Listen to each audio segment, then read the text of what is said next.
हम झुका देंगे। सरकार को आने वाले टाइम पे इन मुद्दों पे बात करनी पड़ेगी। क्यों नहीं सुन रही? अरे क्यों नहीं सुन रही? आप एक बात बताओ, सरकार का मतलब केवल मोदी जी और योगी जी है क्या? सरकार का मतलब ये सारे साथी नहीं जो कई लाख साथी यहाँ जंतर मंतर पे इकट्ठे हो रहे। ओपीएस के मामले पे भी मोदी जी और मोदी सरकार को, अमित शाह को झुकना पड़ेगा, देश से माफी मांगनी पड़ेगी। अगर देश में पुरानी पेंशन स्कीम को बहाल करने से आर्थिक संकट पैदा हो रहे तो अपने भत्ते खत्म करो, अपनी पेंशन खत्म करो, अपनी तनख्वाह खत्म करो।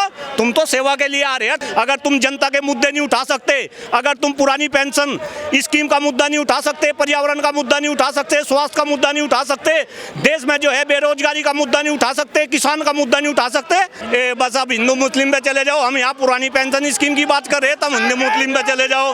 देश में मोदी जी की सरकार है, प्रदेश में योगी जी की सरकार है और 11 साल मोदी जी को हो लिए और फिर भी कह रहे हिंदू खतरे में है। शर्म नहीं आती? तुम्हें शर्म नहीं आती? और मोदी जी और योगी जी को शर्म नहीं आती? तो आने वाले समय में सभी लोग भारतीय जनता पार्टी का क्या करेंगे? विरोध करेंगे, बहिष्कार करेंगे। विरोध नहीं, हम क्या करेंगे? बहिष्कार करेंगे और हम केंद्र की सरकार को हम उखाड़ के फेंक देंगे। और मैं बिल्कुल गंभीरता के साथ सरकार को चेताना चाह रहा कि आप इन लोगों पे कितने भी प्रतिबंध लगा दो, एक बात बताओ, इस देश में एक नई बीमारी शुरू होगी कि नजरबंद करने लगे, घर में हाउस अरेस्ट। मैं देख रहा जितने भी अटेवा के पदाधिकारी है, चाहे वो बुलंदशहर से हो, हाउस अरेस्ट करा जा रहा। क्यों भाई? अपनी आवाज उठाना लोकतंत्र के अंदर ये तो हमारा अधिकार है। आप आवाज दबा नहीं सकते, आप जितना दबाओगे ये आवाज इतनी ही जबरदस्त। भूल रहे सरकार किसकी है? नहीं, एक बात बताओ भाई, भूल रहे हमें पता भारतीय जनता पार्टी की सरकार है और आप लोकतांत्रिक नहीं, आप हमें चैलेंज कर रहे हैं क्या? हम तो दिन प्रतिदिन बोल रहे हैं और मैं तो कई बार सोचता हूं अगर आप मुझे चैलेंज कर रहे हैं, अगर भाई हम जैसे आदमी नहीं बोल लेंगे इस देश में कौन बोल लेगा? ये जनता आज जिस तरीके का जनसैलाब यहाँ दिल्ली के दिल जंतर मंतर पे इकट्ठा हुआ, ये कड़ा संदेश है। आदरणीय प्रधानमंत्री नरेंद्र मोदी जी का आवास यहाँ से मात्र 5 किलोमीटर की दूरी पे है और मुझे इस बात का पूरा एहसास है। भले ही प्रधानमंत्री जी इनकी सुध अभी ले या ना ले, लेकिन उनके आंख और कान यहाँ जंतर मंतर पे लग रहे। वो अयोध्या में है। अरे वो अगर अयोध्या में थे, अगर अयोध्या में नहीं, अगर अयोध्या में है तो उनके आंख और कान यहीं लग रहे। जिस तरीके से यहाँ साथियों को रोका जा रहा पूरी दिल्ली के अंदर, आज मेरे ख्याल से इतने तो दिल्ली के आदमी नहीं जितने दिल्ली के बाहर से आदमी आ रहे। मैं तो सुबह से आ रहा, यहाँ 7 बजे से आ रहा। हाँ, नहीं, तो आप देखो ना, आप न्यू पेंशन से नाराज है, उन्होंने यूपीएस दे दिया आपको, देखिए। नहीं, एक बात बताओ, ये आपको तो जो है यूपीएस में रहेंगे और खुद हमें जो है एनपीएस में लेकर आओगे। अगर ये एनपीएस इतनी अच्छी, और मैं तो आप जैसे पत्रकार बंधु से भी ये निवेदन कर रहा कि आप भी इस आवाज को उठाओ। दिक्कत क्या है? आप तो उठा रहे, लेकिन ये जो भाड़ मीडिया है ना, भाड़ जिसे हम क्या बोल रहे हैं भाई, गोदी मीडिया, यानी दिखाती कितना बड़ा आंदोलन है। कल भी मैं कई सारी टीवी डिबेट पे है और आप तो अक्सर मेरा इंटरव्यू लेते रहते हैं। श्रीमान जी, आप मुझे बताओ, पुरानी पेंशन बहाली को लेकर कौन सा टीवी चैनल डिबेट कर रहा भाई? कौन सा टीवी चैनल डिबेट कर रहा? मैं तो ये कह रहा, अगर ये एनपीएस इतनी अच्छी है तो ये नेता एनपीएस क्यों नहीं लेते? खुद तो ये 4 पेंशन लेंगे, 8 पेंशन लेंगे, खुद तो ये मलाई मारेंगे और हमें कर्मचारियों को ये सेपरेटा दूध देंगे पिलाने के लिए। समस्या क्या है? आपने इतनी बड़ी रैली रामलीला मैदान में की, आपके पीछे लाखों का जन सैलाब है, फिर सरकार आखिर बात क्यों नहीं मान रही आपकी? नहीं, सरकार बात मानेगी और ऐसा नहीं सरकार बात नहीं मान रही। आप देखो अलग अलग प्रदेशों में पुरानी पेंशन को बहाल कर दिया गया और अभी देखना आने वाले समय में डॉक्टर कुलदीप मलिक पूरी गंभीरता के साथ इस बात को कह रहा कि जो लोग मोदी जी को ये कहते थे मोदी जी झुक नहीं सकते, किसानों ने मोदी जी को झुका दिया, नेशनल टीवी चैनल के ऊपर आके माफी मांगी थी। ऐसा ही प्रधानमंत्री को पुरानी पेंशन बहाली के लिए भी ये करना पड़ेगा, कभी माफी मांगनी पड़ेगी कि मैंने बहुत गलती कर दी और ये काम तो हमें जो है सत्ता मात्र आने के सारी कर देना चाहिए था। मोदी जी को इस पे पश्चाताप करना पड़ेगा, लेकिन तब तक मोदी जी, योगी जी अपने आप में बहुत कुछ गवा चुके होंगे। जरा ध्यान रखना डॉक्टर कुलदीप मलिक की बात,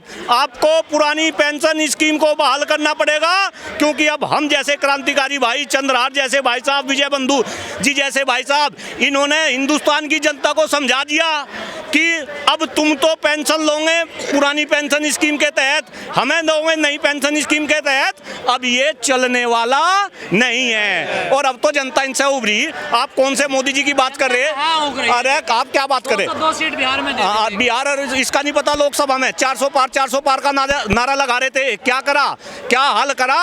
275 272 का आंकड़ा भी पार नहीं कर सके। तो ये गलत आप गुमराह कर रहे लोगों की कि भाई जनता इनसे उभरी नहीं, जनता इनसे पूर्ण रूप से उभरी।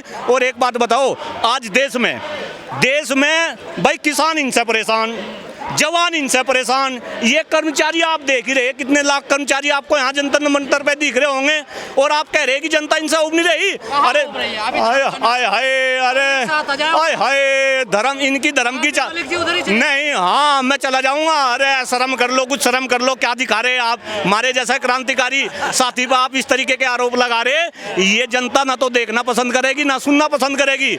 हम तो सत्य के साथ है, जहां सत्य है वहीं डॉक्टर कुलदीप मलिक है, और डॉक्टर कुलदीप मलिक की आवाज को कोई बंद नहीं कर सकता। आप हमेशा शिक्षा की बात करते हैं, बेरोजगारी की बात करते हैं, स्वास्थ्य की बात करते हैं, प्रदूषण इतना हो रहा उसकी बात करते हैं, लेकिन वो तो किसी और की बात करते हैं। लेकिन कौन? वही सरकार वाले। हम झुका देंगे सरकार को, आने वाले टाइम पे इन मुद्दों पे बात करनी पड़ेगी। क्यों नहीं सुन रही? अरे क्यों नहीं सुन रही? आप एक बात बताओ, सरकार का मतलब केवल मोदी जी और योगी जी है क्या? सरकार का मतलब ये सारे साथी नहीं जो कई लाख साथी यहाँ जंतर मंतर पे इकट्ठे हो रहे, ये सरकार एजेंट बता दिया जाएगा अभी थोड़ी देर में। हाँ एजेंट बता दिया, हमें तो जब किसान आंदोलन में थे तब भी एजेंट बता दिया था। क्या कर लिया? माफी मांगी ना मोदी जी ने, माफी मांगी ना, फिर दोबारा से रिपीट कर रहा। ओपीएस के मामले पे भी मोदी जी और मोदी सरकार को, अमित शाह को झुकना पड़ेगा, देश से माफी मांगनी पड़ेगी, लेकिन तब बहुत देर हो चुकी होगी। मोदी जी, योगी जी, अमित शाह जी बहुत कुछ गवा चुके होंगे। इसलिए आपके चैनल के माध्यम से मेरा निवेदन है देश के प्रधानमंत्री आदरणीय मोदी जी से, देश के गृह मंत्री आदरणीय अमित शाह जी से, और खास तौर से चूंकि उत्तर प्रदेश सबसे बड़ा जिला है, अपने उत्तर प्रदेश के मुख्यमंत्री आदरणीय योगी जी से, कि जल्द से जल्द पुरानी पेंशन को बहाल कर दो, अपने भत्ते, अपनी पेंशन, ये सब बंद कर दो। अरे तुम तो नेता तो समाज सेवा के लिए हो, पता आपको इस बात को? समाज सेवा क्यों नहीं करते? अपनी पेंशन खत्म क्यों नहीं करते? अगर देश में पुरानी पेंशन स्कीम को बहाल करने से आर्थिक संकट पैदा हो रहे, तो अपने भत्ते खत्म करो, अपनी पेंशन खत्म करो, अपनी तनख्वाह खत्म करो। तुम तो सेवा के लिए आ रहे हैं, थारे तो आय के इतने स्रोत है, थारे पे तो इतनी संपत्ति है। जब नेता बने स्टार्टिंग में तो उस पर संपत्ति होती नहीं, और फिर कितनी संपत्ति हो जा। यहाँ तो आज कोई नेता नजर आ नहीं रहा है, जब चुनाव होता तो बड़े वादे करते हैं, वो तो देखिए। नहीं, आप एक बात बताओ, मुझे पता नेता यहाँ नजर क्यों आवेंगे? अरे तो सारे के सारे क्रांतिकारी नजर आवेंगे। सरदार भगत सिंह नेता थे क्या? सुभाष चंद्र बोस नेता थे क्या? ये तो सारे के सारे क्रांतिकारी साथी है। वे देश को आजाद कराने के लिए अब जो है क्रांतिकारी बने थे, और ये भी कहीं ना कहीं एक नई आजादी के लिए ये लोग लड़ाई लड़ रहे। और मैं फिर कह रहा, इन नेताओं की चाल अब जनता समझेगी। आप लोगों ने तो देश के लिए सेवाएं दी हैं, अपना ही तो पैसा मांग रहे हैं, आप किसी और का थोड़ा नहीं। तो बिल्कुल, अरे बिल्कुल, ये बात देखो, अभी बात तुम आप सारी बात समझ रहे, ये बात मोदी जी को समझ आ जा, ये बात अमित शाह को समझ आ जा, और जो मीडिया वाले हैं ये इस बात को आगे बढ़ा दे। देखिए आपके चैनल के माध्यम से मैं सभी मीडिया चैनल से ये निवेदन कर रहा, तब मैं भी जनता ने देखना बंद कर दिया, थारी टीआरपी कम होगी। मैं आज तक की बात कर रहा, मैं एबीपी न्यूज चैनल की बात कर रहा, मैं इंडिया टीवी की बात कर रहा, थारी टीआरपी कम होगी तब मैं भी आर्थिक संकट आने लगे, समझ जाओ आने वाले समय में तुम्हें देखना बंद कर देंगे, थारी आवाज बंद हो जाएगी। और देखिए इस जैसे भाई के यूट्यूब चैनल देख के जाएंगे और ये असली देशभक्त बना जाएंगे। थारी कैसी देशभक्ति? अगर तुम जनता के मुद्दे नहीं उठा सकते, अगर तुम पुरानी पेंशन स्कीम का मुद्दा नहीं उठा सकते, पर्यावरण का मुद्दा नहीं उठा सकते, स्वास्थ्य का मुद्दा नहीं उठा सकते, देश में जो है बेरोजगारी का मुद्दा नहीं उठा सकते, किसान का मुद्दा नहीं उठा सकते, क्यों भाई? तुम अपने आप को देशभक्त बताओ, शर्म आनी चाहिए तुम मीडिया कर्मियों को। और जागो, जब हम जाग गए, ये दिल्ली के दिल जंतर मंतर पर उमड़ा सैलाब आपको भी जगाने के लिए आया, और आपसे निवेदन कर रहा। मीडिया कह रहा है हिंदू खतरे में है। बस अब हिंदू मुस्लिम पे चले जाओ, हम यहाँ पुरानी पेंशन स्कीम की बात कर रहे, तब हिंदू मुस्लिम पे चले जाओ, ये नहीं चलने का।